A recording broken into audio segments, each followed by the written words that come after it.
This is the greatest show on earth. Any of you people out there that find humor in this, you're really a sick, vapid person. You got no soul. Do you think it's funny? Here's to you. Get bent. You people should be ashamed of yourself.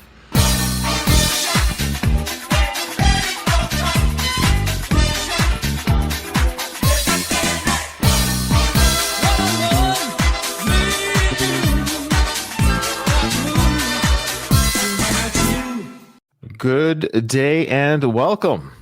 It's been a while, but it's another episode of Frank Stallone. Who is this guy? I'm Ryan, your host, and with me, of course, is my co-host of this journey, Doug, Big Gun Doug. How you doing? I'm doing great, Ryan. As always, it's a pleasure to talk to you.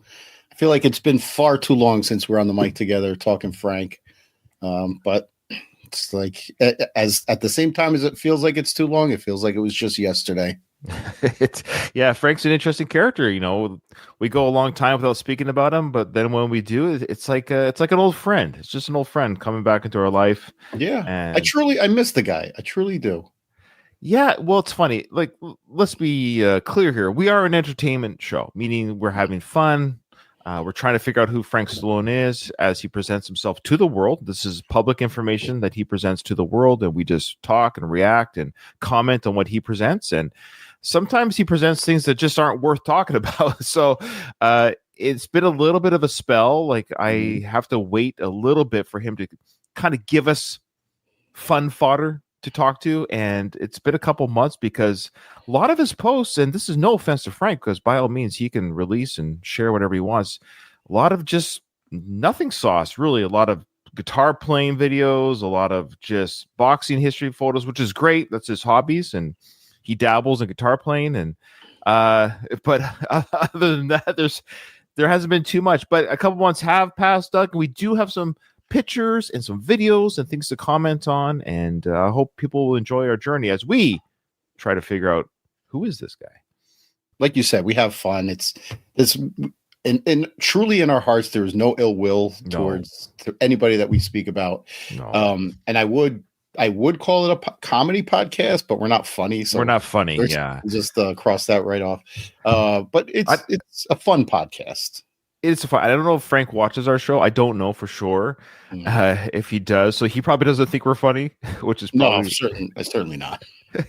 We might not be everyone's brand of humor, which is fine. The numbers certainly indicate that we're not a very good show. So I would say if we dabble in comedy, okay, if it is, we're dabblers.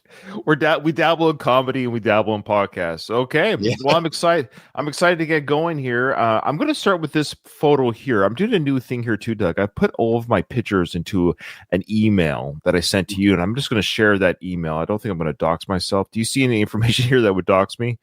So here is the first picture I want to show. There is a video that goes with this. I took a screenshot of this video, but the caption of this video is it's amazing. This is what Frank has to say. He goes, right away, Doug. He says, I think I'm being shadow banned again. Okay. So I think I'm going to maybe take a break. Wow. Interesting. Very interesting. So I wonder if this is why maybe some of his videos have been few and far between. Now, do you know what shadow ban means? What's your understanding of a shadow ban? That like your account isn't necessarily banned, but they limit the amount of posts that get sent to the masses. That's right. Kind of like our podcast. Our podcast is shadow banned. Might as well be. So Frank is saying that because he's speaking these hard truths against certain maybe government officials, or he's very open about his feelings on certain things. He feels like his account may be shadow banned, and because of that, he's going to take a break. Now, I dare say, Doug, if you take a break from posting, doesn't that fulfill the shadow ban? Yeah, you're kind of playing into their hand.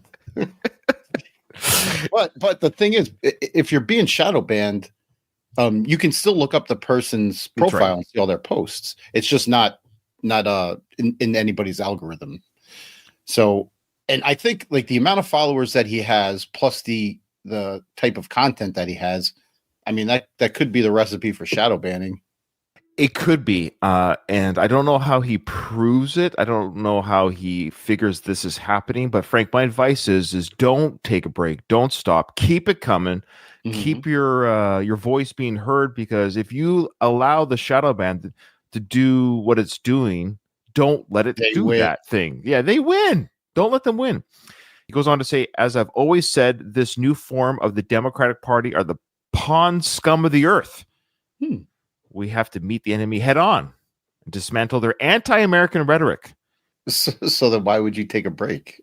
I don't know. It doesn't make sense, Frank. If Trump can take it, we can too.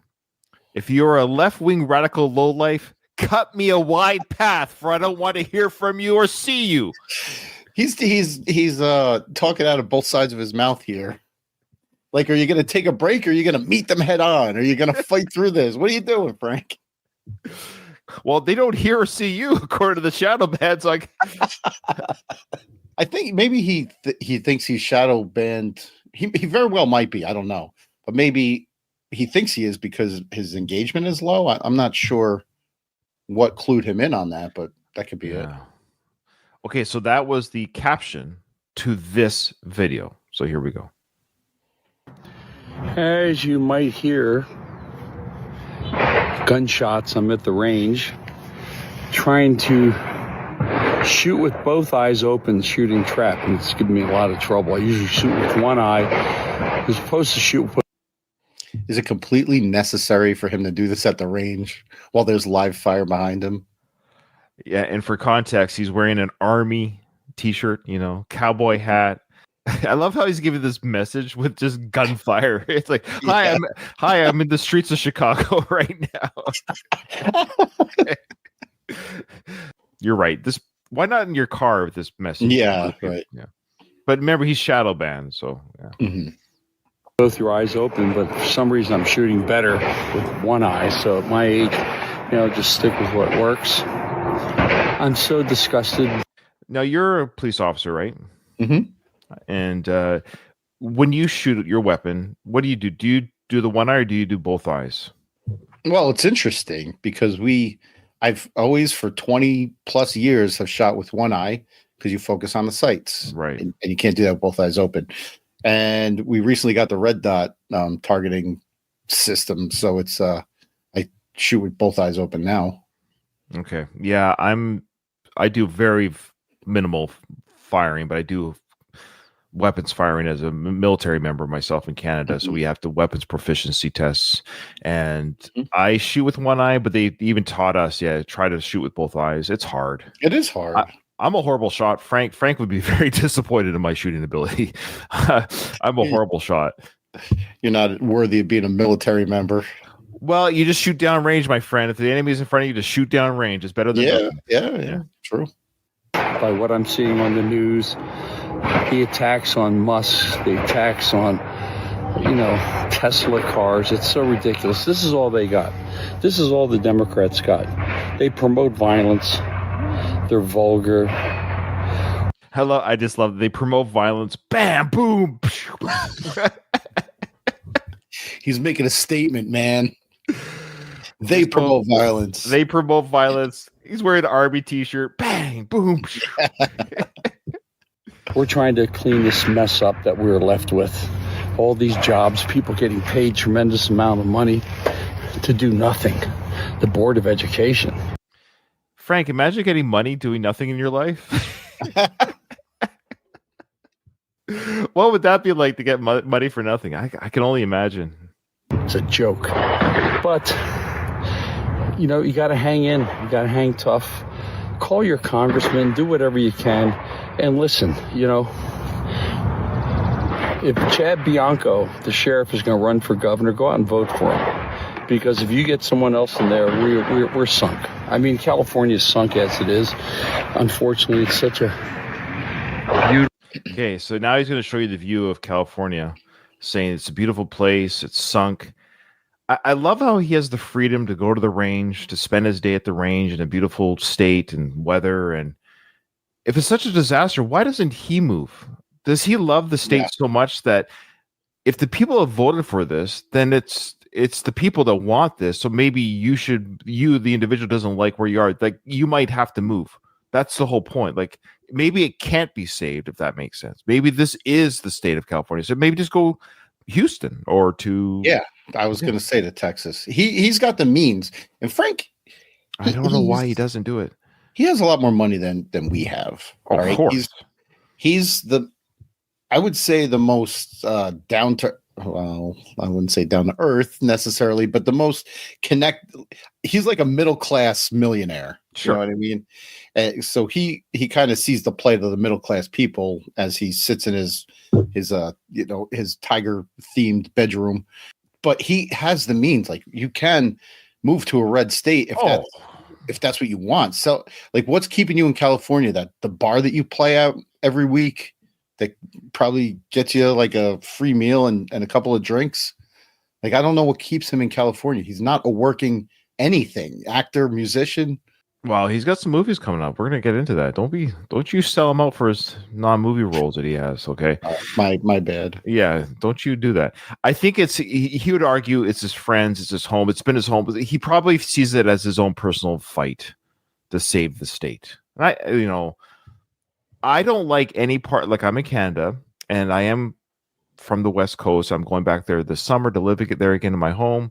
And it's my favorite part of Canada. I agree. It's my favorite part. But if it got to the point where politically, whatever I felt was like, this is not the home, because I was born there too, Doug. Mm-hmm. This is not the place I want to die in, then I would just leave. I don't love the land enough for my own mental health. I would just go to probably Alberta. That's sort of like the Texas of Canada. Like, if I was leaning whatever way, right? I would just go somewhere different. I would go somewhere where I could die peacefully. Like, there's no land mass on the planet that's worth being miserable about. I would just go to a different area. Here in New Jersey, we have one of my radio hosts on the local New Jersey radio station. He's running for governor, and for years, like, he's seen this state deteriorate into like a liberal hellhole, and his theme is dig in with me, because people are leaving New Jersey at a record rate. Yeah. So his theme is like, dig in with me. We're going to make New Jersey better and everything. He's been saying this for years, that dig in. And we're not even like, we're not half as bad as California is. And Frank is like digging in. Plus, we're a much smaller state. Frank is digging in, but he's digging in. How many people does he have in his military, like his militia, right? That's digging in with him. Sometimes you got to cut your losses and move on. Well, some of the comments on this video are, God bless Frank. Another one is, you tell him, Frank. Another one is, stay strong, brother. You're doing great. So another one says, God bless you, Frank. We're grateful you are, and then it's cut out, but I guess you are, fighting the good fight type thing. So there are people rooting for him for sure, but I don't even know if those are Californians necessarily. Those are just his fans on Instagram. Right. So now he's going to show you the beautiful state. Beautiful state run by idiots. But, you got to keep the faith. You got to just hang in there. I wish you all the best. Have a great day. God blesses us all. God blesses this is all. Yeah, you gotta stumble through that one. But if he really wants to make a change, especially in a state like California, you need more than faith. So, good luck, Frank. Good luck. We wish you the best. Yeah. Hope you achieve it. Bye. Okay, this is a great video here.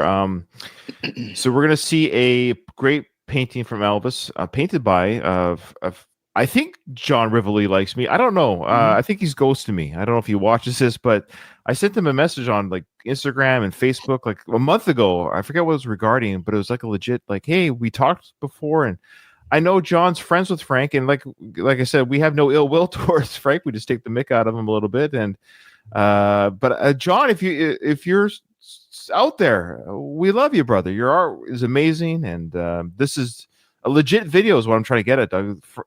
John painted this painting of Elvis Presley. It's incredible. This is one of a print. It's not the original, so just keep that in mind as this has been talked about. So it's called a one of a one, meaning he has the original. John has the original, but I guess he's reprinted. I forget the process. He told me in one of my interviews with him that the process that is used to create a print, like it's almost like it's the original. I forget what it's called, but yeah, it has the same textures. And exactly. It's crazy. It's really crazy technology. So that's what he has here. So Frank has a signed one of one. I think John even hints at like, well, there might be more coming. I'm not sure yet, but yes, right now, Frank, you have the only one. But I think John kind of hints at like, I kind of would like to sell these maybe. There might be more than one, but for now, yes, Frank, you have the only one. You kind of catch that as we listen to this. Well, John signed this for me. This first print is one of Elvis Presley, right? That's right. It is the only one. I have not released it. I made this special for Frank. I did this painting, but I don't know what I'm going to do with it yet. Sell more. Make money. It's a beautiful painting. But for right now, yes, Frank has the only reprint for sure.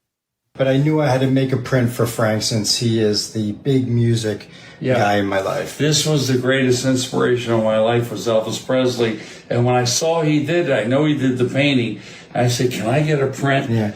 And funny, tonight we had dinner because it's Shannon's birthday tomorrow. And he said, I forgot to sign your print. And I forgot that.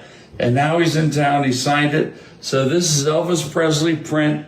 One of one. One of one. First one, yeah. And Elvis was a huge inspiration for me. Yes. I still have every one of his records. Yeah. Yep. There we go. There he is. Perfect. There you go. Well, congratulations, Frank. That's pretty cool that you got that. And John, I hope we're still friends. I actually had to check to make sure we're still following each other on Instagram and on Facebook, but he's ghosted me on the socials, Doug. I'm stung a little. Oh well. You got to reach out. You got to get him. I did reach out, but he's ghosted me. He's not answering. Oh well. You got to get him on the mic again soon. Get him on for like one of the Rambo episodes or something. Well, if he responds, I will. But that's the problem.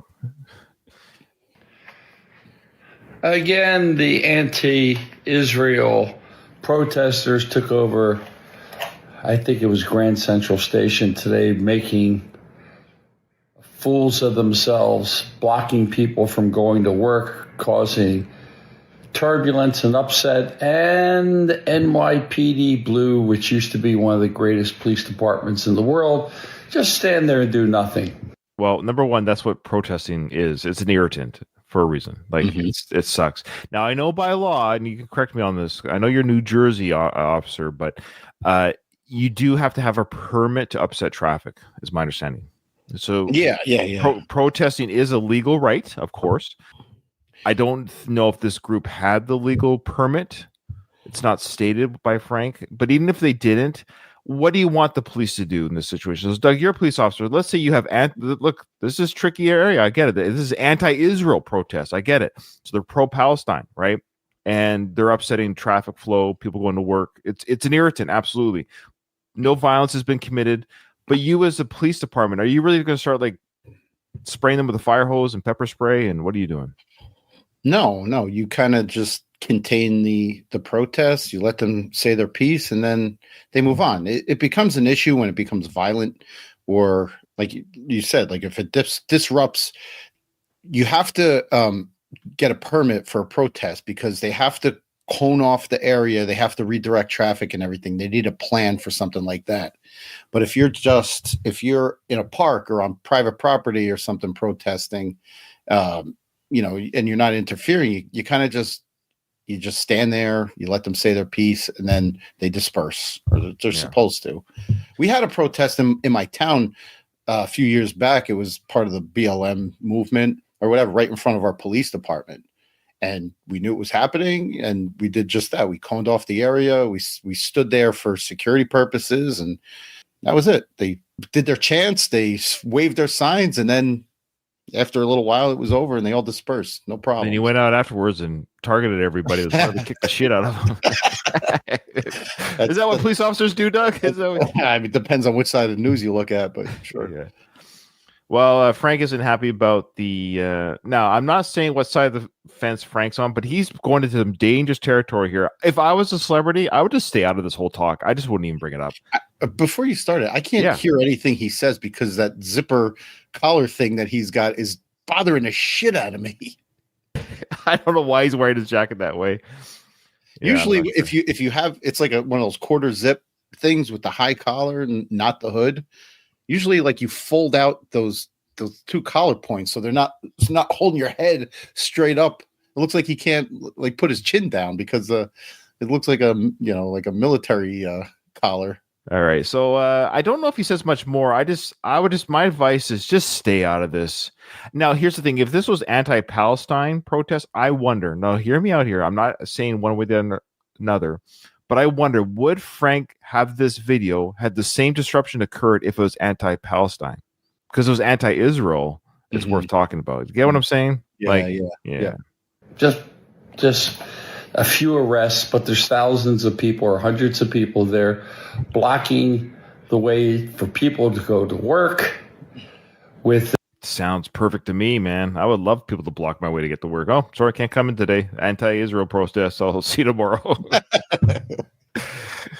This anti-Israel rhetoric and waving Palestinian flags and all, but seems like nothing happened. They're waving Palestinian flags at an anti-Israel protest. Go figure. You don't say. I think that's what they do at those protests. Probably, yeah.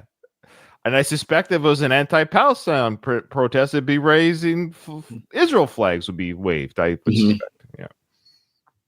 It just nothing happens. It seems like people just go out, do their thing, disrupt everyday people, and they just get away with it. And believe me, I'm not anti-police. I love the NYPD blue, but I think they just needs a kind of change of.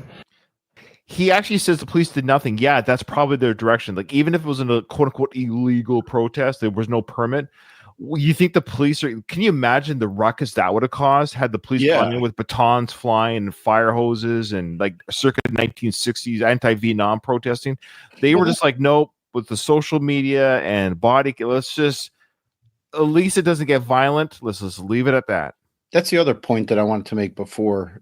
Largely, the cops are far outnumbered in these riots. Protests. Sorry. And if it becomes a riot, then the cops are in a shitload of trouble if everybody in that protest decides that they wanted to turn on the police. Yeah, let's just say, let's make it an irritant for the public. Sucks to be them for that day, and let's just get through the day. Mm-hmm. Yeah, that's my advice. That's probably what they were told. Yeah. Attitude from the powers that be. The police are, handcuffed worse than the prisoners to be able to do their job, and it's just. So again, if they were unhandcuffed, what would Frank want them to do? I guess he wants them to be dispersed, but you go in there as a police officer, say, go on, guys, get out of here with your protests. You're going to get pushed back. I guarantee people will be like, oh. You want to do everything you can to prevent it from becoming unrest or a riot. That's right. All right. So, I mean, if there's one or two people that are really causing a problem and they need to be arrested, I think for the most part, the large majority of the protesters would understand that.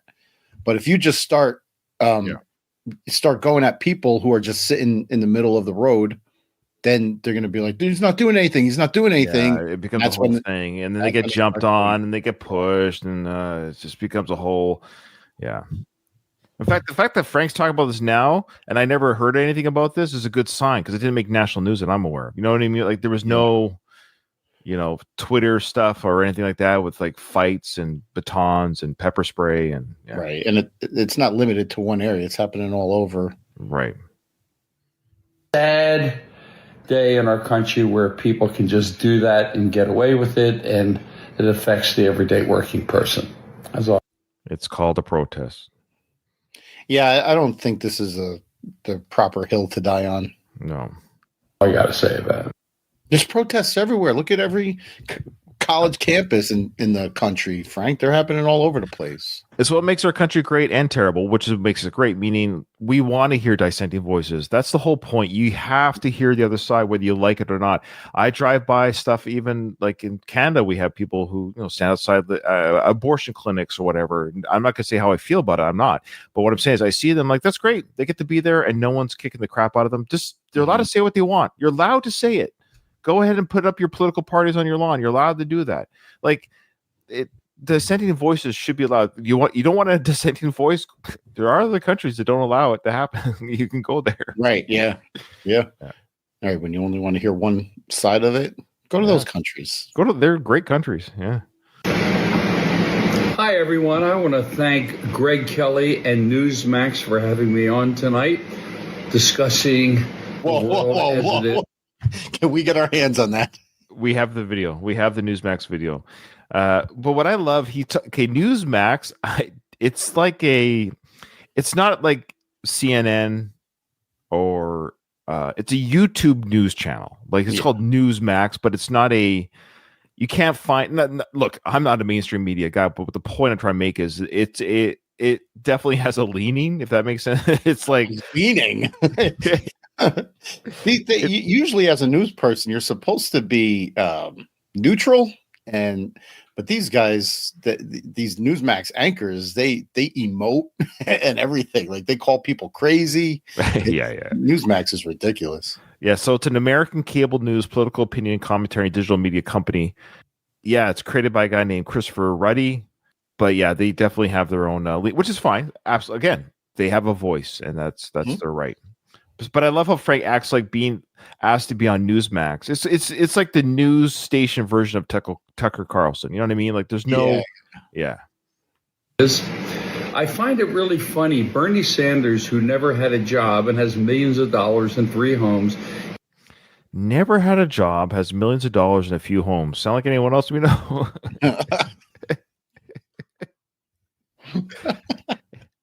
Has Bernie Sanders never had a job? Is that possible?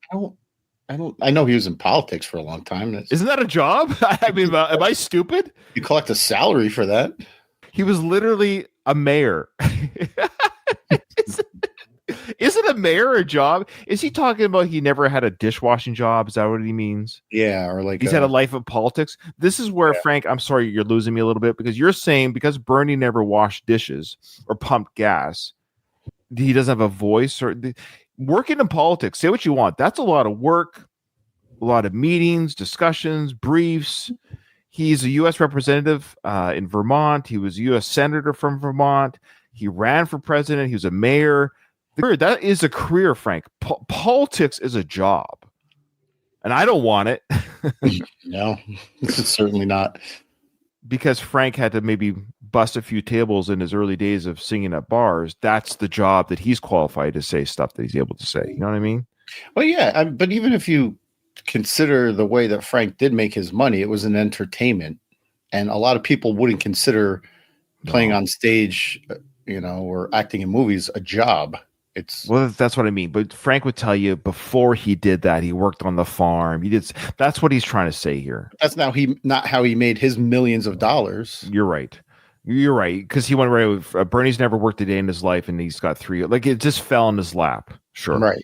Okay.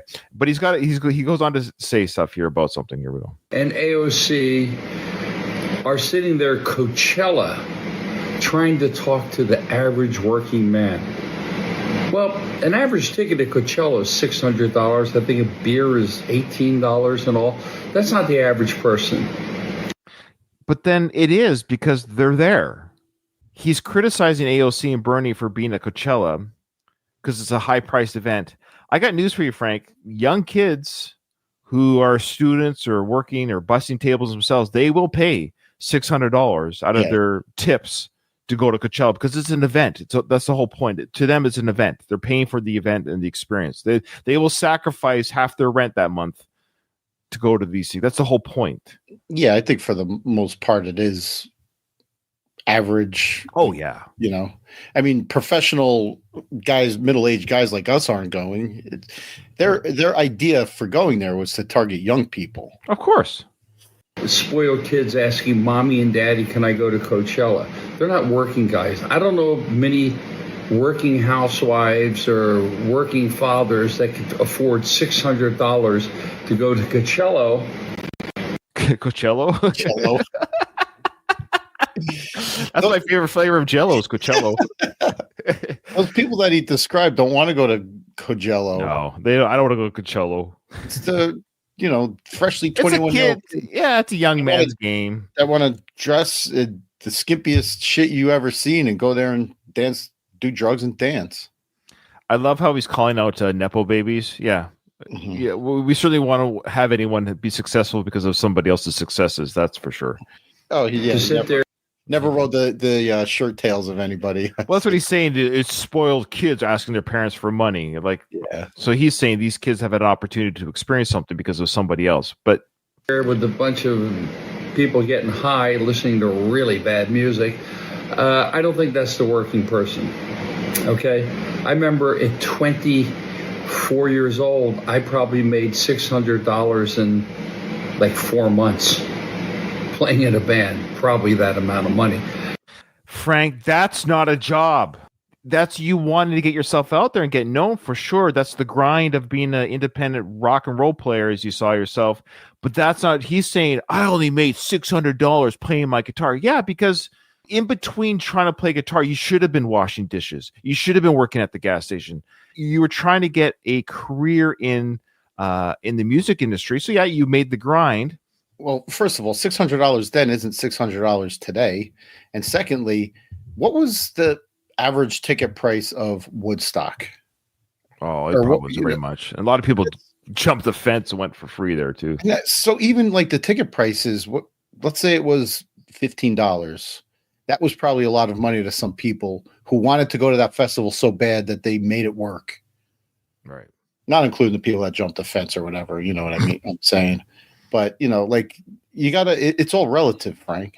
And even today, I don't know many kids that are young are working to make $600 if they go with their friends or girlfriends, $1,200 just to get in.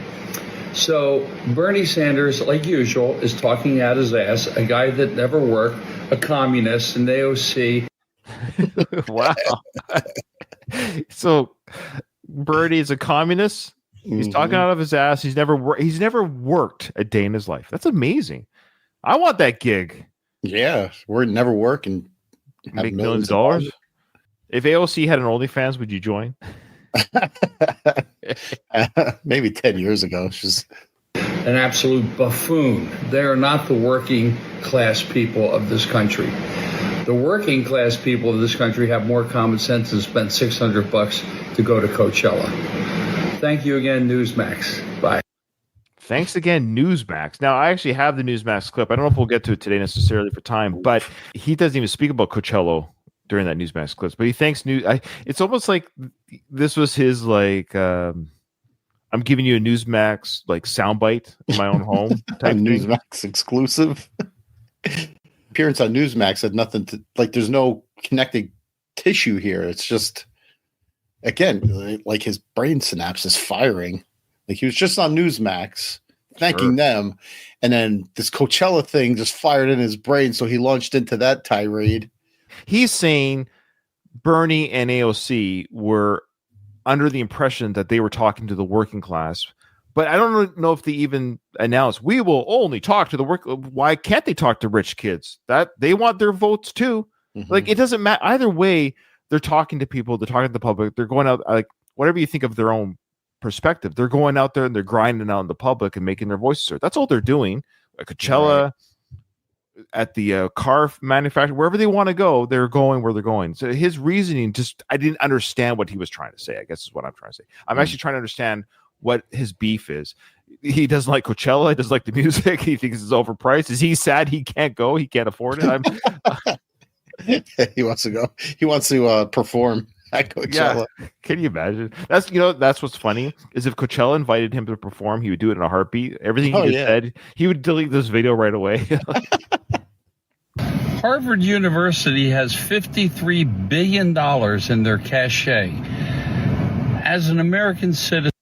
And it just occurred to me, he's trying to be viral. These are opening, to Frank's credit, he's doing these opening statements. These are like the clickbaity opening line, like Harvard has $53 billion. Like, whoa, I got to hear more. You know what I mean? Like, he's not even saying, hey, it's Frank Stallone in my car. He's not, like, he goes right away into almost like a TikTok reel, but it's on Instagram on his videos. Yeah. I hate those, like, you see those videos that are like Whoopi Goldberg fired from The View. So you're like, oh, wow, let me watch this. It has no mention of Whoopi Goldberg getting fired. No, she's going to be there forever. But that's the kind of clickbaity shit you're talking about.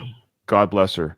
Now, he's going to go into something here, and I hate to say that Frank's a little bit wrong or a little bit misguided, but check it out. Listen, do you want to pay them $2 billion out of your tax hard-earned dollars? I hope I pronounced that right or said it right. No, you didn't. You didn't. He's saying here that Harvard received $2 billion. Not true. I think it was this last year, maybe. But I actually did some research on this because, believe it or not, Frank, I like to do a little bit of research because I don't always want to believe what everyone tells me on the internet. I like to kind of do my own research. He's basically saying we have a very rich school that has a lot of money, and then on top of that, the government has given it further money. That money, and this is very interesting. So Harvard's a very good school, very high-end professors, teaching facility. What they do, Doug, is that money that taxpayers do send to the government, that the government then dishes out to other schools as well, not just Harvard. They use these schools that are studying cancer treatment, whatever it might be. They give them basically like, oh, you're funding this. So students are learning. Let's just keep it simple. So let's say they're trying to figure out the best flea medicine for a dog that doesn't hurt the dog. So that research is being done at Harvard, and you are a student and you're a veterinarian. So the government's like, hey, this is going to help a lot of dog owners in the U.S., whether you're Democratic, Republican, independent, non-voter, it doesn't matter, but you're a dog lover. So we're going to give money to this class to help figure out how to solve fleas so that it doesn't help the school get more money. It doesn't help it doesn't pay for kids' tuition. It doesn't pay for anything like that. All it does is just helps the research that's going to benefit people in the U.S. So he's talking about grants, right? Basically, the idea being that you, the taxpayer, are paying facilities to better your life as an American. Right. Grants that go to these specialized research programs and stuff. Yeah. But do you think it's fair? They got $53 billion in their cachet. And why should we pay them $2 billion a year of U.S. taxpayer dollars? That makes no sense to me. I don't think it makes sense to anybody. It makes sense to me because I just explained it, and I hope it makes sense to our listeners as well. And I hope, Frank, it makes sense to you if you're listening to this. So what that $2 billion, as you say, is used for? Again, it's not paying for kids' tuition. Think about it. I did actually. Who do you blame, or what do you blame for this rapid decline over the past few years, specifically there in the Los Angeles? So now he's on Newsmax. You guys ready? National Report. He always sits in that room with the records behind him. Yeah, his hair's on point right now. He's got his shirt open a little bit, showing a little bit the Frank chest hair. They're fake reporters. They're fake journalists. That's what I hate. Like the fake news media is really fake too, but these guys are like on an extra level of fake. They're pretending to be. Yeah, they're disguising themselves as a legitimate news network. Actually, we'll play a game here. Who has more makeup, the guy on the left or the woman on the right? All right, Frank doesn't certainly have not. Frank doesn't have any. Area or greater area? Well, listen, like any business or it all comes from the top. And the top is the governor. And he is probably the worst governor in the history of California, maybe in the country. He does nothing. Now, what I love here is this news channel that starts showing as Frank is talking here about Newsom. It's now showing you still images of like Tent City and drug use. I love it. I love it. Yeah. And also like how below his picture says Frank Stallone, actor and singer. I would have loved it if it said Sylvester Stallone's brother. Yeah, that'd be awesome. We have one of the most beautiful states. You know, we have mountains for skiing. We have some of the greatest fishing. We have some of the greatest beaches. And it is just fall into a decline. They show all these pictures of drug users in Tent City, and then they show a smiling Gavin Newsom. He's the evil minion who's destroying the state. I love it. Oh, I love this propaganda. It's amazing. Decline like I've never seen before, and these people keep voting these buffoons into power. And the thing is, what I don't understand is crime is rampant. I think I really have some hope because we have Nathan Hochman as the district attorney, and we have a new police. Okay, so he goes into that a little bit more, but at the end of this cast, he keeps going, and the newscaster on the left tries to. He's ready to tap out, but Frank's not ready to tap out. And the headline again is California under siege from homelessness and crime. It's under siege. How is Frank able to even to do this video? Like, how is he able to get the word out if the state is under siege? How is he able to go to the range and shoot? How is he able to leave his home, Doug? It's one of those clickbaity titles. You see, like the other side does it too. They just blow this stuff up to make it seem far more severe than it actually is. Oh, because it sells headline. Yeah, headline sell, of course. Now Frank's he's not ready to tap out. The guy on the left's like got his earbud in and said, "Can you hang up on Frank now?" We appreciate it. Big fan, by the way. More than 60 films. He's still performing. He does just about everything. We appreciate that. Thank you so much. Well, I appreciate you guys. I watch you all every day. Oh, thanks so much. You're a great channel, and you speak the truth. And I think the people with common sense out there really appreciate you all. We'll bring you back on, Frank. Every week now. Have a happy St. Patty's Day. You as well. Take care. Okay. All right. Speak soon. But I love how he's like, you just about do everything. You act, you sing, got 60 movies. The guy on the right goes, big fan. 60 movie. You ain't nobody's a big fan. I know. Out of here. It's such ball washing. Yeah, you're a big fan. It's impossible. Mm-hmm. Those are all excellent points. That is Grammy and Golden Globe nominated the graffiti, artist. The graffiti. Stallone. Yes, sir. The graffiti he's reading the script and he's like, there we go, Grammy nominated. Frank Stallone, and Frank's like, no, the graffiti. We have a lot of graffiti. I'm not done talking. I've never seen anything like in life. I think personally, myself. This is his solution to get rid of the graffiti. You want to hear it? Oh, no. I'm afraid. Okay, here we go. This is all you got to do. They should ban spray paint cans unless you have a contractor's license and you have a serial number, because I think it'd be really hard for these people to be painting graffiti with a paintbrush. I think it'd take a little more time than make spray bottle cans the same as getting a gun in the state. You know, that hard to do. You have to get a serial number on the spray. Can you imagine? Hey, what can did that spray come from? Well, that was serial number 563. And even this newscaster guy is like, ooh, that's a little bit much to our listeners. But he said earlier in the video, Doug, that to clean up the streets, he said to give the homeless people a job to clean up their own mess and pay them to clean up their own shite. That was his solution. Was basically tell these people who live in the tents to sweep the sidewalk and we'll pay you. Oh, yeah. They're going to get right on that. Yeah. Now, this is a great video here. So this is Norman Guitars. Have you ever heard of Norman's Guitars? Is that a brand of guitar? I think it's a store that sells guitars. Oh. Wow. And it says here, Norman's Rare Guitars documentary, a film by Devin Delmore, outtakes and extras. This is on the YouTube channel. So there might be an actual film that you can buy or rent, but on YouTube they've put the outtakes and extras. So I don't think Frank made the film, but he made the outtake and extra part of the show. So we can watch his interview here. Now maybe he's in the interview, but we see the full interview here. Or sorry, he's in the doc, but we see the full interview here. Long story short, he tells the story about the time that he was at the Norman Guitar store. It's really convoluted, and I hope you can follow it. Come on. Your brother bought you. Oh, the Christmas present guitar. That was. So that's the name of the story. The Christmas present guitar. Okay. You tracking so far?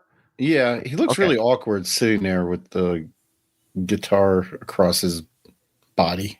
He never mentions that the guitar he's speaking about, I don't know guitars, is the one that he's holding, but I think it might be, if that makes sense. Yeah. Totally unbeknownst to me, because Norm had done something before about a white falcon, and which I found out later, a girl saw me playing it in the store and bought it for me for my. This is so weird. So already it's very confusing to understand what he's talking about. He's all over the place. He's saying Norman, the store owner, gave him a guitar to play in the store. He played it. A girl saw Frank play it, was so enamored by Frank's playing of said guitar that she bought it for him. You tracking? That's ridiculous. Yeah. Well, that's what he just said. I know. There's more. That's not even the story. He just gave that as a side quest story. Okay. My birthday. And Norman's going, yeah, it just came from someone. So so she bought it for him for his birthday, and Norm said, yeah, somebody just bought it for you. But I guess he found out later the story because he just told you it was a girl who saw him play. Some anonymous donor bought. Can you imagine ever walking to a store, seeing any celebrity play guitar, Doug, and you're like, wow, I really loved how you played that guitar. I'm going to buy it for you. That is the most ridiculous thing I ever heard. Oh no, the interview's not over yet. There's more. So there's always something like weird going on. So this was right before Christmas, and So he's saying there's always something weird going on in the store. There's always something weird going on in Frank's life in this guitar store. Here's the next story. So that was a very quick story to show you that there's more weird stories coming up for this store, and here we go. So this is just before Christmas. I think it was even like Christmas Eve or something like that. Popping in, the store was busy, and Norm goes, there's a private person that wants you to pick a guitar that you want as a gift. I go, okay. So another anonymous donor. Frank is just surrounded by anonymous donors. So he says, Norman goes up to him and says, hey, Frank, just so you know, there's a private person, somebody who wants to remain private, I think is what he meant, that wants you to pick any guitar from the store and you get to buy it. So this is different than the first. That's right. This is different. He received a birthday gift from an anonymous donor, from a female fan watching him play the guitar. That happened on his birthday. This is now a Christmas story for a different guitar, a different donor. Interesting. Yeah. Okay. So now Frank's bewildered, like, wow, any guitar. So he kind of says what he's going to say here. What? Are you serious? I'm thinking, God, what girls have I been going out with that money? I don't know. None. They're all busted out. So, oh my God. Why does he got to do the exaggerating, take the glasses off and put the stem in his mouth? Like, what girls have I been? Did you hear what he said, though? Yeah, yes. What girls have I been going out with that have money? None. None. They're all busted out. Wow. What a weird thing to say. So he's thinking to himself, I already had one female fan buy me a guitar for my birthday. Now, what other females have I been with in my life that have money that could afford a guitar that I could pick out of the store at random? None of them. They're all piss poor broke. Jeez. Figured it couldn't be them. And I said, what do you mean? And he goes, I can't tell you, but if you find a guitar you like, it's yours. Now, so Frank's like, hey, I just quickly went through my Rolodex of all the girls I've been with. They're all broke, so it can't be them. So Norman, who is my anonymous donor? Who is the person that could give me? Because all the females in my life are broke, so it must be a guy. Who is it? And Norm's like, I can't tell you, man. They want to remain anonymous. Okay. For now I have a meltdown. I'm always saying, man, I love to have that guitar. Now that I can have any guitar, I can't pick a guitar, right? Right. So now he's saying the fact that I could have any guitar that I want now. It's like when someone says, I'm buying dinner. Now you don't know what to get on the menu because you could pick anything you want. Anything. So he says he has a meltdown. He's like, I don't know what to do now. I can have any guitar I want. So he's looking around the store in a frantic craziness. Like, do I want this one? Do I want that one? I was just going to say, there's probably a reason why this was cut out of the full doc. How dare you? This isn't an outtake. This is an extra. This is extra. Extra Frank. Right at that point, I swear to you, I'm not lying. That's a go. It's a tell. I swear to you. I swear this is true. So he's saying, just as he's looking around, like I'm actually really helping Frank explain the story. Doug, I kid you not, I had to listen to this 3 times so I can narrate the story to our listeners because I think it's helping. Do you think it's helping? Yes, Okay. You explaining it is helping. But he has this way of telling stories where it just, it veers off into different things because, like, again, I say it all the time. His stream of consciousness, something will click in his brain that'll take him on a different tangent. So he doesn't finish a sentence before he veers off into a different direction. So he's saying now, as he's going around the store trying to figure out which guitar to buy, his phone rings and somebody happens to call him during this moment of guitar shopping. Sure. Okay. Get a phone call, and it's my brother. He goes, "How you doing?" I said, "Yeah." I go. I said, "Yeah." I said, "Yeah." What the? See, this is what I don't understand. So Sly calls him. Of course, Frank loves to bring up his brother for various reasons, but also because he gets to do his Sly impersonation. Yeah, that's always his thing. Like he can never just say, "Hey, Sly called me and just asked how I was doing or what I was up to." But gotta ask how you doing like this. So Sly knew that Frank was going to be in the shop at that moment. Well, that's what we're led to believe. He's going to go on to that. It's like, why would my brother call me at this exact moment when I'm in Norman's guitar shop? That's what. Okay. He starts mentioning guitars. You know about Les Paul? Yes, I got 7 of them. Oh God. Oh, I know. Humble brag there a little bit. Yeah. Like, so Sly goes, "Hey, how you doing?" Frank's response is, "Yeah," and then and Sly goes, "Do you know anything about Les Paul guitars?" And Frank's like, "Well, yeah, I got 7 of them, you idiot." Yeah, he's big time in his brother. Like Sly mentions the most famous guitar brand in the world, and he's got to like humiliate him. Yeah, idiot. I have 7 of them. See, Frank, I don't think you need anyone donating you guitars. I think you're doing just fine here. Like, he's got 7 of one model alone. Yeah. Does anybody need 7 Les Pauls? Didn't we see a video of him trying to sell his guitars online? Yeah. He was getting rid of them? Yeah. Mm-hmm. That's right. Stage played. Oh, he's selling the gift of guitars. He's turning around and making a profit. Stop buying them guitars, people. Oh, my God. You know about it, and I can tell he's reading it off something like this. He goes, so he's saying that Sly's reading some sort of script, like it's some sort of like not prank, but it's a setup. Or Sly's also an actor. I think he could pretend like he's not reading it. I think what's happening is he's not reading off a script, but in Sly's mind, he knows. Hey, spoiler! Have you guessed who the silent donor might be? Mm-hmm. Okay. So where are you? I said, well, I'm at my friend's, Norm's Rare Guitars. And it kind of goes like... I love how all these guys, and you know what I'm talking about here, Doug. They have all these friends. I'm at my friends. Norm's Rare Guitar. I'm at my friends. I'm at some restaurant with my friends. They're always surrounded by friends who own businesses, own guitars, coffee guy. They're always all these friends. Everywhere I go, it's, hey, it's Norm. Hey, it's this. Hey, it's this. They surround themselves by, quite frankly, they're superficial friends. You know what I mean by that? They're not real. They're friends, they're transactional friends. Friends as matter convenience. Like if Norm's guitar shop went under, would he still invite Norm over for coffee and hang out? Yeah. And if Frank declared that he was done being a musician, would Norm want to be friends with Frank? No. Norm doesn't invite Frank over for Christmas dinner or nothing. Yeah. Right. Silent.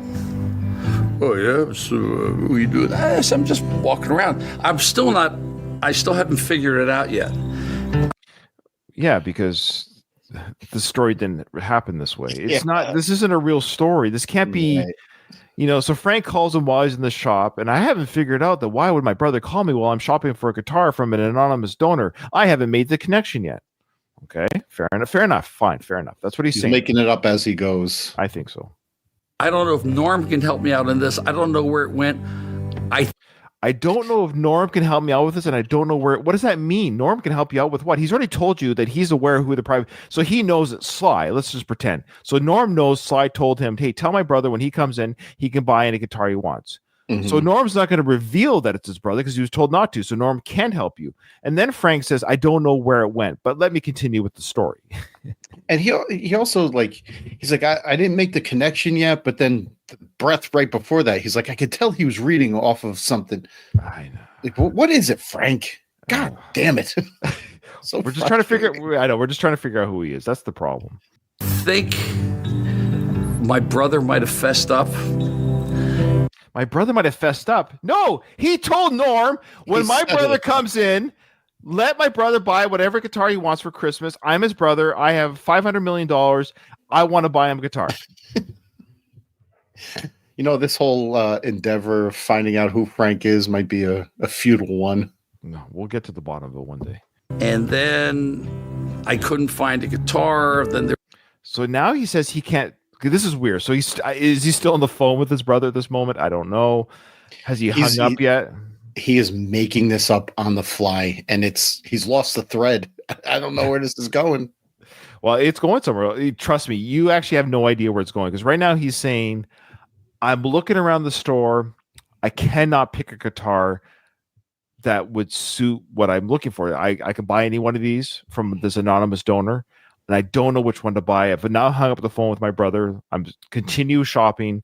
I don't know which guitar to buy. That's where he's at right now. We all caught up? Okay. All caught up. Okay. They were bringing me guitars I had. And then Norm brought out this guitar case. Here. So Norm says, hey, Frank, welcome to Norman's. It's good to see you today right before Christmas. Frank says, yeah, it's great. I love to shop for guitars right before Christmas. Norm says, hey, by the way, since you're here, it's a good thing you showed up to the store when you did because someone who really loves you wants to buy you a guitar. They told me to tell Frank, buy any guitar you want. It's on me, the anonymous donor. Merry Christmas. Okay. Frank has spent whatever time he's spent in the shop. He can't, Doug, for the life of him, he can't pick a guitar. He's told Norman, I don't know what to buy. I'm having a meltdown, as he said. I don't know which guitar to buy. I don't know which one, Norman. Please, any thoughts, any ideas? Maybe that was said. Frank does. I'm actually helping Frank fill in the gaps here. Because now Norman, Doug, is coming out from the back. This was not on display.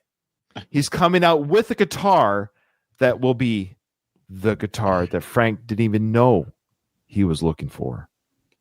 That had Western tooling on it, said Sons of the Pioneers. Now, I am a fanatic for the Sons of the Pioneers, Roy Rogers' backup group. And I'm going like, oh my God. And I knew, because we were sitting going back and forth. Do I want a Hummingbird? Do I want this? I have a Les Paul. Do I want a Rickenbacker now? Do I want... No, you have 7 Les Pauls. You have 7 of them. So he's saying here that I was shopping and I'm asking Norm, what do I want? What do I want? What do I want? And so Norman's like, it's almost like when Harry Potter was trying to find his wand in the movies. I didn't watch Harry Potter. And then the wand guy goes, oh, I have just the wand for you. He picked the right wand just for Harry. For our Harry Potter fans will know what I'm talking about. So Norman is like that guy. He's like, oh, Frank, I think I've got the guitar. I think I've got it. It happens to be in my office. Here we go. This, that. So we're going all around. And I wish he would save me enough fucking time. Norm said, hey, I got this. So Jeez. I love it when Frank drops the F-bomb. He doesn't do it very often, but I love how it comes out of nowhere. He's like, it's like a PG-13 movie. He doesn't drop it often, but the one counts. Yeah. This is the one. This is where our podcast doesn't get the E because it's just one curse in the whole podcast. So he's saying, I spent all this time shopping, and Norman, I wish you effing gave me this guitar the moment I walked into the shop and see me looking around. Because this is it, baby. This is the one. I'm sitting there sweating for like an hour. He brings the case out, and it's beautifully hand-tooled. It says the Sons Pioneers. I go, oh my God. He goes, well, look at this one. So he opens it up, and it's a magnificent blonde Epiphone Emperor. I mean, 1940, magnificent looking. I mean, it's like not a mark on it. And then now, see, he points or kind of touches the guitar he's holding when he says not a mark on it. He sort of he never explicitly says the guitar I'm holding is that guitar. Frank in this whole video fails to mention, Doug, I am holding The very guitar that I'm talking about, he never mentions it. He sort of insinuated with touching the guitar with that part, but it's really frustrating to me that he never once said it is this guitar. I know you got this long, convoluted story. Why don't you at least display the guitar so we can all see what you're talking about? He's holding it for our listeners who are listening to this audible. He is holding the guitar. Like hold it up and like. Side where the picks are, they're like the cards for Sons of the Pioneers that the guy had it. And Norm told me the story about it. Kind of been recycled once or twice through here, but someone else wanted it. I think it was it Bob Dylan's manager? Someone wanted it.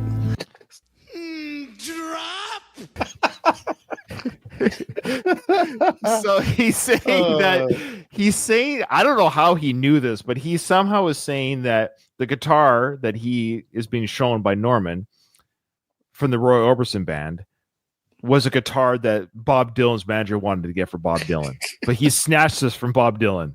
That's hilarious. It's like when you're buying a house, they tell you like, "Oh, we got another interested buyer." I love how there's no way to verify this could ever have been true. Yeah, probably not. Can you imagine Bob Dylan watching this video? Bob Dylan's watching this video. Damn it, Frank! That was my guitar. He fires his manager. And as I said, well, this is pretty cool. I mean, I don't know if you get any cooler than this, you know?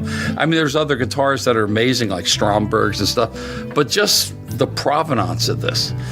And so I figured it out because I already know a lot about the Sons of Pioneers. So he's figured it out, Doug. This is the guitar he wants. I figure it's a 1940 Epiphone. So he kind of taps the guitar as he says that. So is that indicating that's the guitar? But he never looks at it. His hand tapped it as he's... I know. You would think that he would... Because he's describing it, how beautiful it is. Like, show it. If that is it. If it's not it, bring that guitar to the interview. Anyone listening to this, please tell us. I'm not a guitar guy, so I don't know. Frank doesn't tell us either, so it's very frustrating. And the guy that had it didn't start playing with Sons of Pioneers until like 1969. And this is in 1940. So my thought was, it was either like Lloyd Perryman or one of the guys, older guys, says, hey, because people aren't like they are now with guitars. Hey, you like that guitar? We'll try this one. You know, I mean, it wasn't like today goes, hey, man, it's like 52 Strat. You know what I mean? People. Yeah, we understand. Collectibles weren't collectibles at the time that they were there because they were just a guitar. They become collectibles because of their history. Like my dad, for example, bless his heart, he had a 55 or 57 T-Bird back in the day. He had one, but he sold it because he didn't know that the T-Bird was going to become the T-Bird. Yeah. Oh, man. Yeah. Yeah, he hates that to this day. But he didn't know because at the time, it's just a T-Bird. Yeah, right. It's not a collectible. That's right. Because he had one when they were new, when they were this is a car. Like who knows if a 2024 Hyundai is gonna one day, man, one day collectible 40 years from now. That's the sad thing with cars. They don't make them like they used to. They really don't. Nothing that's made today will be revered in 100 years. Yeah. But to Frank's credit, that's what he's saying. I agree. They don't know what they have in those days. It's just to them they're just playing a guitar. It becomes a historical guitar because of who it goes through and what it becomes. Yeah. Probably gave it to him because the case was old. The case was not 1970s. The case was an original case. So I've been trying to find the history of it or looking through pictures of it. But, you know, probably in those days, that guitar. I've been trying to find pictures of the guitar that I'm holding in my hand. I really wish we knew. I wish we could see the guitar. Is that the guitar? This is the most frustrating video in history. Is that the guitar, Frank? Let us know. Show us the damn guitar. Holy shnikes, man. Was what? $250, $300, which is a lot of money in 1940. That's like about $5,000 now. So, but that guitar was very endearing, and we did a show about it. And then my brother says we did a show about it. I don't know what's that. Like a concert? I don't know. He says we did a show about it. Is that another documentary we need to find? Frank, let us know. Is there where we can see that? Was it a stage show? Was it filmed for YouTube? Was it another documentary? He says we I don't know who the we is. We did a show about the guitar. Again, is that the guitar he's holding? Is it one that looks like the one he's holding? Very confusing. Just trying to go knock Norm down in price. Okay. He says that now my brother's trying to knock Norm down in price. So we've already now established, see, Frank doesn't make it very clear. He says, I want to buy that guitar. But now he's making it clear that it was my brother Sly that bought the guitar. He was the anonymous donor. He never actually spells it out, but he says it here now because so basically I'm filling in the gaps for Frank. So you're tracking, Doug. Frank wants the guitar. He tells Norman, I want to buy the guitar. He gets Sly on the phone with Norman on the phone saying, Sly, work out with Norman the price of the guitar. So that's where we're at in the story now. It jumps very quickly to that point, but here we are.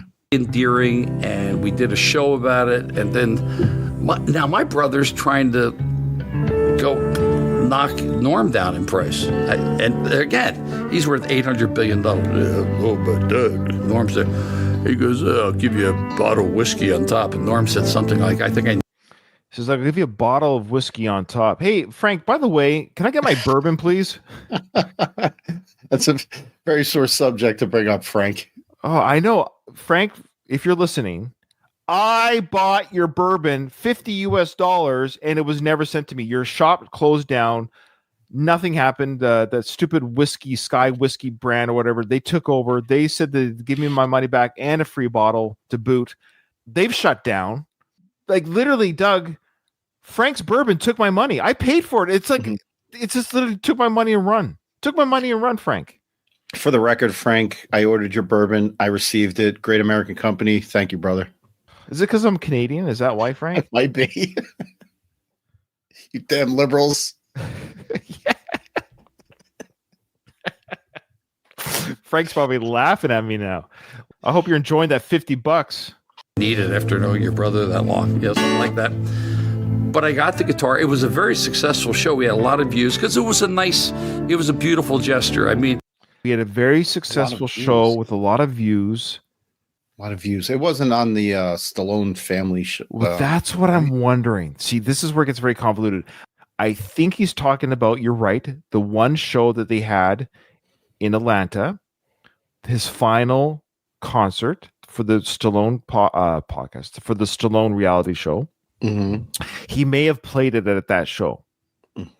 And so the lot of views is a combination of, was it Atlanta or what was it? Whatever that venue was.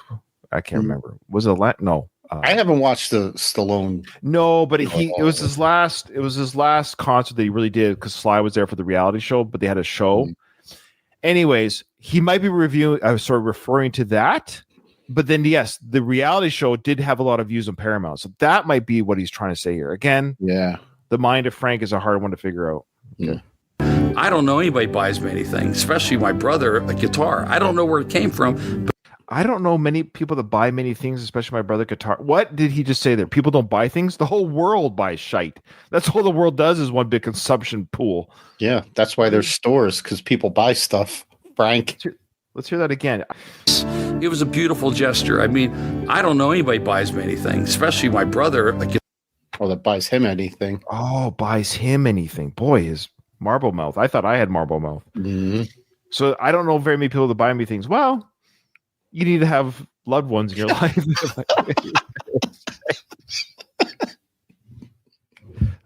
You need to have loved ones.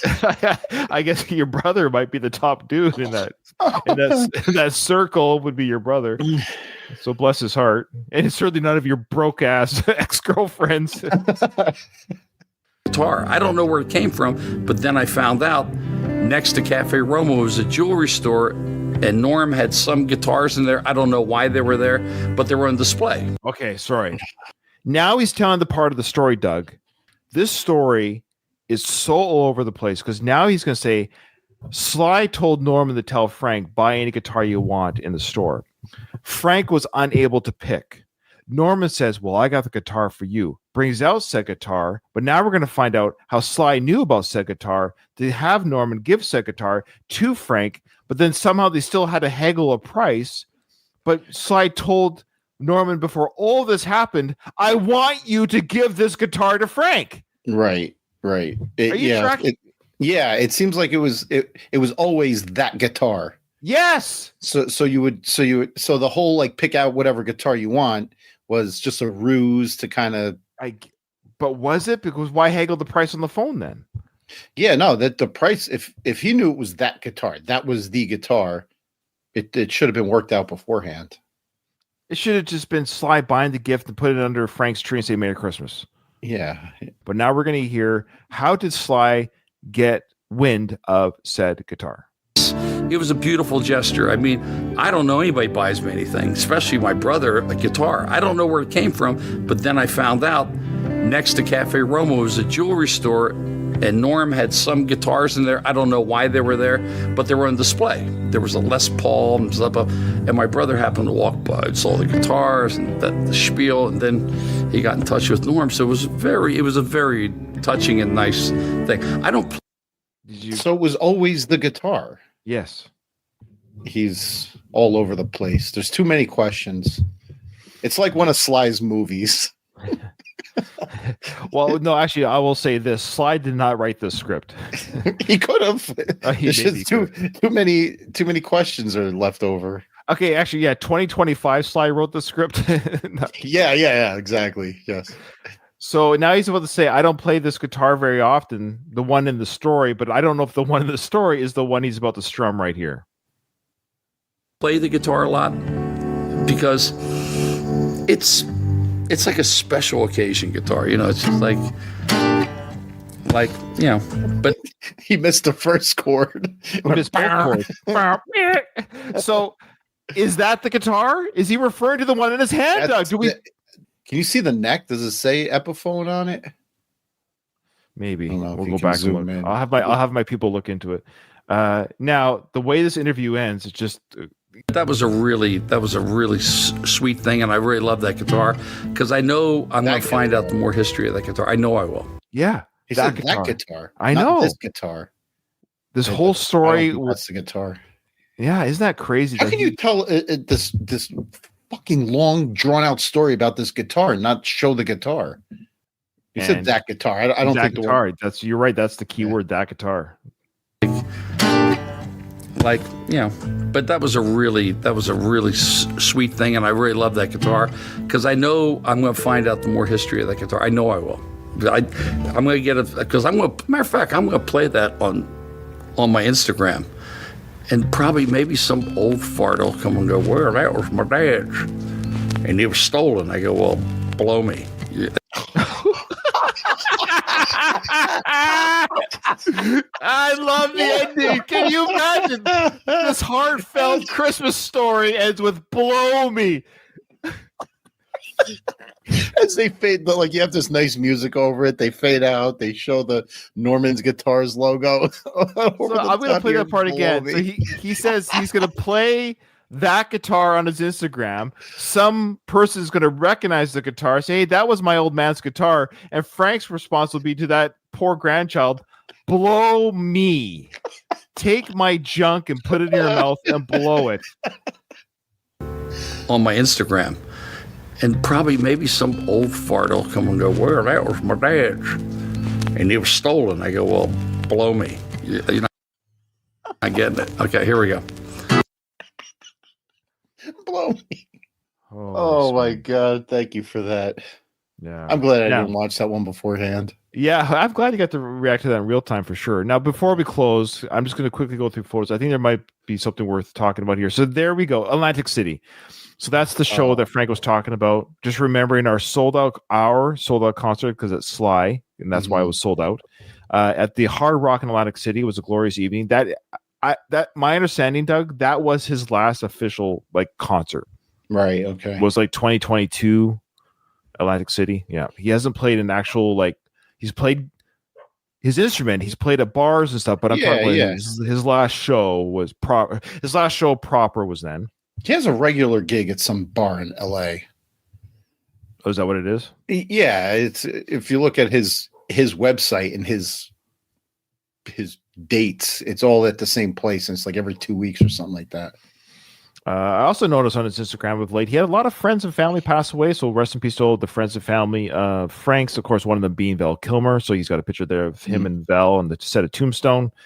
So He was able to capitalize on Val's death. This was his largest and most liked photo in his Instagram that doesn't have Sly in it. Was this one? Dom liked it. Yeah, Dom liked it.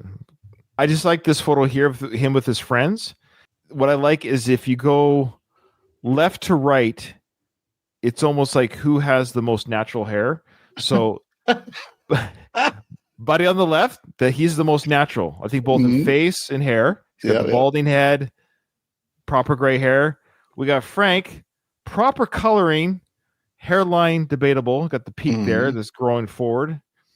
Then we got our buddy Mike Torsha. There he is in the flesh.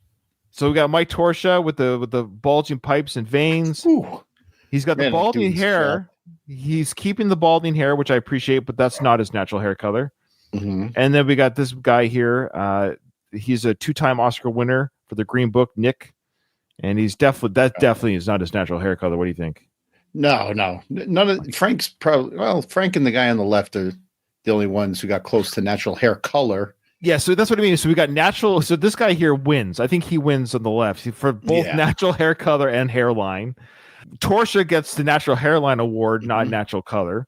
I guess same with this guy. Yeah, Frank wins the best hairline, but I don't think it's natural with the proper hair coloring. This is a fantastic display of men here. I just love it. I love it. Okay, this is the movie that Frank's on. He's on a movie called Waxman. It's being filmed right now. It's being directed by a guy named Thomas Churchill. You ever heard of him? Thomas Churchill, never. No. I'll tell you why. He's one of these money laundering video guys. Oh, no. He's got 22 films coming up. He's one of those, you know what I mean? In production. Yeah. Nothing's actually getting done. No, it's those straight to movie guys. I was kind of hopeful that this would be a real thing, this movie that Frank... No, we're going to watch this. When this comes out, are we going to watch Waxman? Yeah, we're going to watch everything that Frank comes out with. I know. Where's that Vietnam film, Frank? We want want that Veterans Day. It's called Veterans Day. We want that. And they're missing a huge opportunity. The time it's recording, Veterans Day is like a couple weeks away. Where is the film? Now is Memorial Day. Sorry, Memorial Day. Yeah. Oh, is Veterans Day the November one for you guys? Yes. Okay, yes. My apologies. Okay, I'm Canadian, Frank. Remember. Okay, so you still have time so Veterans Day still could be happening in November then. Okay. Anyways, he plays a psychologist or something, or like He's looking very dapper there. I love the jeans, the cowboy boots. Yeah. Anyways, this guy, Thomas Churchill, Doug, he has 19 directed films. I'm surprised you never heard of him. 19 directed films. Any guesses? I did the math on this. Any guesses the average IMDb score of old 19 films put together? Give me a guess.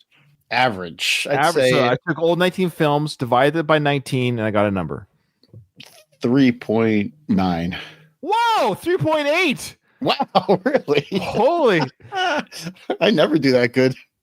So with Frank on this new film with Thomas Churchill, the 3.8 director, maybe it'll go up to 5.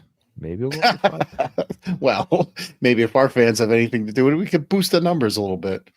Oh, I just like this picture here. We've got Jasmine Crockett here. She's a Texas congresswoman. She says we need illegal workers because we're done picking cotton, is what she said. She's a black woman for Audible listeners. But I just enjoy Frank's description of her. He says, can you get any less clueless than this thing? All capital letters, thing. The people who put this thing in office need to have their heads examined. So he refers to this woman as a thing. Oof, okay. I don't know. But he always preaches kindness, Doug. He always preaches kindness. So that's good. Well, this is an older picture of Frank. He's got a pot-bellied pig here, a baby one. I think he has to work on his, what do you call it? His grammar, because I'm going to read you the story cold of his caption here, and you tell me what it might mean. He goes, my mother got me a pot-bellied pig for my birthday. He was cute until he bit the hell out of my finger. Right there, I gave it to my sister. It was supposed to be like 10 pounds. It grew to like 250 pounds. I was a lucky guy that night. What? I'm not sure if he was lucky with his sister or the pig. I'm not sure. Yeah, I don't know what the hell. Or that the pig grew to be 250 pounds. Yeah, it doesn't make sense. So I think he's saying, I made the smart decision to give away my pig that night. And maybe it's my own perverted mind, but he just says, I was a lucky guy that night. I don't know. For our audio listeners, you think he was given a potbelly pig as a birthday gift when he was like 10. How old would you say he is in this picture? He's 38 to 40. Yeah. He should have eaten the pigs. What he should have done. Sorry, Katie. Yeah. Sorry, Katie. So yeah, here Frank shared the news that Waxman production begins on horror flick starring. It says here starring Frank Stallone. Oh, here we go. Frank just sitting in a chair with his cowboy outfit. Just says, always thinking.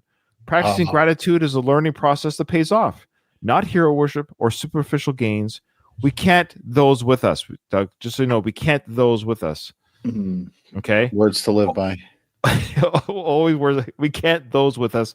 Only our kindness and goodwill travel with us into the spirit world, like calling them the thing. You know, those are the things that the kindness, the kindness that we. And I love this here. He posted a quote here. It says, "When you're dead, you don't know you're dead. The pain is felt by others. The same thing happens when you're stupid." Okay, true statement. Point. Yeah. Let me just say, this has been a very painful podcast. All right.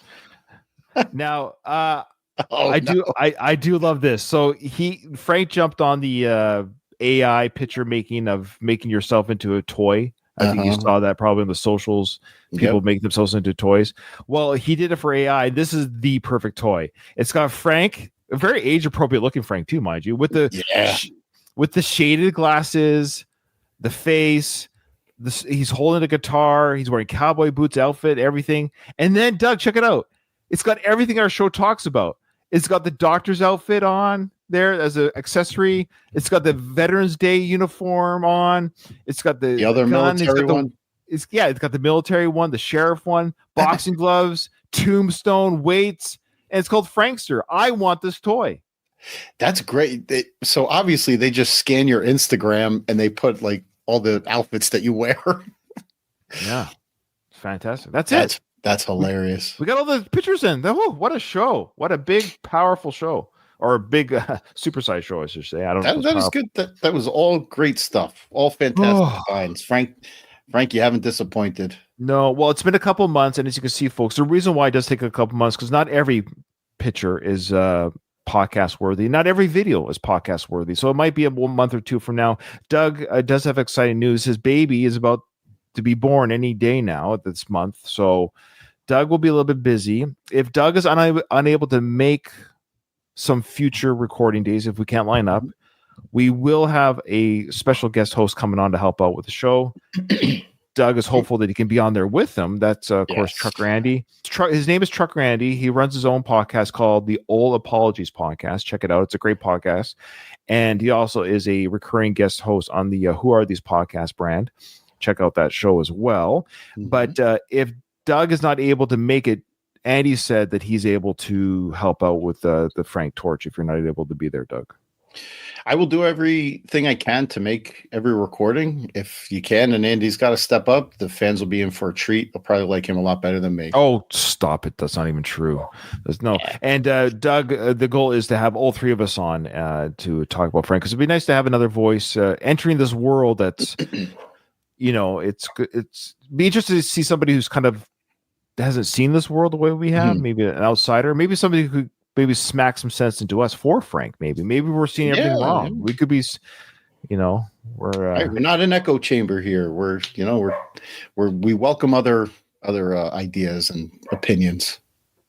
Well, thank you so much, everyone. And thank you, Doug, as always, for coming on. I hope everyone enjoyed. And Frank, I hope you enjoyed this as well. We love you. We hope to interview you one day. We hope you will come on the show. We hope you will be the one. Put it this way, we've said this before, Frank, you come on the show, this show ends. It's done. That's it. That's our promise. Frank, if you come on the show, we will stop. And then you will be the one who answers the question, who are you? So I think all these shows are going to start falling by the wayside because I think people just don't want to hear it anymore.